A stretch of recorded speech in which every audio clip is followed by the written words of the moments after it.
हे गौरी मुखे सुनो। एक रोज अघोराचार्य महाराज श्री किनाराम काशी के घाटों पर विचर रहे थे। सुबह का समय था। घाट तीर्थ यात्रियों से आच्छादित था। गंगा की कलकल ध्वनि गूंज रही थी। हर हर महादेव, विश्वनाथ की जय का घोष हो रहा था। अघोराचार्य महाराज श्री किनाराम एक पंडा को एक यात्री से यह कहते हुए सुन रहे थे, भगवान विश्वनाथ आपका भला करें। हम ब्राह्मणों के लिए कुछ खाने की व्यवस्था कीजिए। हम कई रोज से भूखे हैं। जो पंडा अपने को ब्राह्मण बताकर तीर्थ यात्री को परेशान कर रहे थे, उन्हें गुरुदेव जानते थे और वह पंडा भी गुरुदेव को जानते थे। लघु नाम था उस पंडे का। अघोराचार्य बाबा कीनाराम को घाट पर विचरते देखकर लघु उठकर आए, प्रणाम निवेदित किया और कुशल याचना की। अघोराचार्य बाबा कीनाराम लघु को संबोधित कर बोले, लघु, झूठ बोलने से तुम्हें पेट भर अन्न मिल जाए और तुम्हारे बाल बच्चों की परवरिश हो जाए तो एक बार झूठ बोल सकते हो। यदि झूठ बोलने से तुम्हें पेट भर अन्न न मिले, बाल बच्चों की नन हो और यात्री तुम्हें एक ही पैसा दे, तो क्यों इतना झूठ बोलते जा रहे हो? गंगा के तट पर, काशी में यह शोभनीय आचरण नहीं है। झूठ बोलने से यदि किसी का कल्याण होता हो, किसी के जीवन की रक्षा होती हो, तो उससे बढ़कर सत्य कोई वस्तु नहीं हो सकती। सत्य हम उसे ही कहते हैं जो समाज का एवं अपना लौकिक एवं तात्कालिक कल्याण कर सके। झूठ असत्य हम उसे कहते हैं जो अपने को भी व्यर्थता की ओर प्रेरित करे और समाज को भी व्यर्थता की ओर प्रेरित करे। कहीं पर जो शास्त्रयुक्त सत्य है वह महान पाप और झूठ के सदृश है।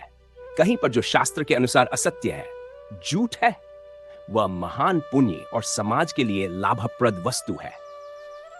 समय एवं काल को दृष्टि में रखकर ही सत्य असत्य, झूठ सच का निर्णय युक्तायुक्त हो सकता है। तुम कुछ भी न कहो, तब भी तुम्हें कहने से ज्यादा दान दक्षिणा में लोग दे जाएंगे। तुम दिन रात झूठ को सांच और अस्त्य को सच संबोधित कर रहे हो कि तुम परिवार सहित उपवास कर रहे हो, जबकि तुम्हें गौएन लगती है, सब प्रकार की सुख सुविधा है। क्या तुम नहीं जानते हो लघु, जीवन बहुत ही लघु है, अल्प है। तुम विशाल बनो काशी नगरी में, ऊंचा और बड़ा बनो। अपनी लघुता के साथ क्यों सत्य के अंतरंग में छिपे हुए असत्य को अभिव्यक्त कर रहे हो? देख, तुम्हारा शास्त्र, पुराण, वेद एवं गुरुजन झूठ कहते हैं और रूढ़िगत विचारों के पोषक हैं। दिनों दिन समाज टूटता जा रहा है। अनेकों जातियां मुसलमान हो गईं। तुम्हारे काशी के वैदिक ब्राह्मणों की उदासीनता डोंगी मनोवृत्तियों का ज्वलंत उदाहरण है। सत्य वास्तविकता में छिपी हुई वस्तु है, न कि बनावट में। वैदिक ब्राह्मण दंभ भरा जीवन जी रहे हैं, गंगाजल एवं वेद मंत्रों को बेचकर उदर भर रहे हैं।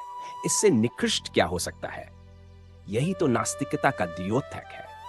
तुम्हारे वैदिक ब्राह्मण दंभ से भरे हुए मनोभावों और समाज के लिए अहितकर विचारों द्वारा सत्य का नाश कर रहे हैं, जिसके चलते भारतीय संस्कृति और समाज पर कुठाराघात हो रहा है। यह लज्जाजनक बात है। ए भाई, हम तो करेंगे ही, तुम लोग भी इस पर ध्यान दो।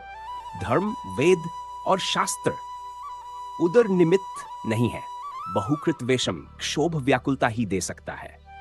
प्राणियों की रक्षा जिसे हो वही करना तुम्हारा धर्म है। सहस्त्रों पशुओं को बलि देकर यदि मनुष्य को बचाया जाए तो कोई पाप नहीं है, क्योंकि यदि मनुष्य बचेगा तो वह सहस्त्रों पशुओं को उत्पन्न करने की क्षमता रखता है, जिसे तुम्हारा शास्त्र गलत सिद्ध करना चाहता है। उसके अंतरंग में छिपे सत्य को देखो, तुम समझ जाओगे, पा जाओगे, तुम आनंदित होोगे। जा, परम पूज्य अघोरेश्वर भगवान राम जी।